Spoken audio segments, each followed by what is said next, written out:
السلام علیکم ورحمۃ اللہ وبرکاتہ۔ فصل ایک آیت ایک کہانی کے سلسلے میں آج کی کہانی ہے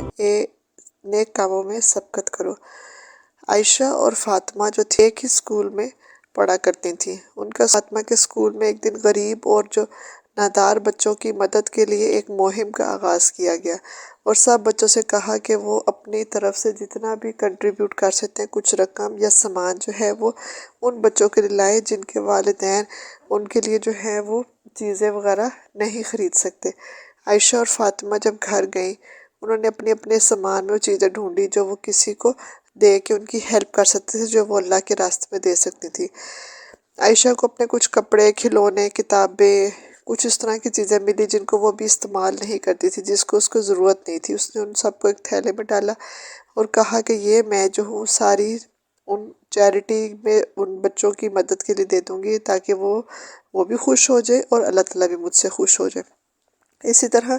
فاطمہ کو بھی اپنے کچھ کپڑے، کھلونے اور چیزیں ملی جس کی اب اس کو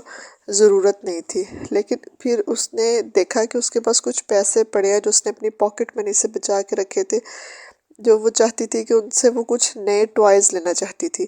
اسے سوچا کہ میں ٹوائز تو پھر کبھی لے سکتی ہوں، اب میں یہ پیسے جو ہوں نا کسی ایسے بچے کو دے دیتی ہوں جس کی اس کو ضرورت ہو سکتا ہے کہ وہ اس سے کوئی ایسی چیز خرید لے جو واقعی میں اس کے کام آ جائے۔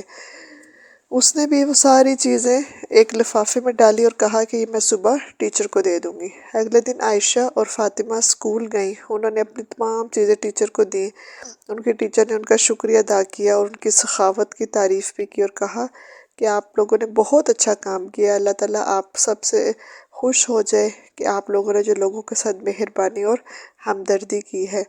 اور اس طرح کر کے آپ نے نبی اکرم صلی اللہ علیہ وسلم کی مثال پر عمل کیا ہے کہ آپ سچے مسلمان ہیں اور نیکیوں میں سبقت لے جانے والے ہیں۔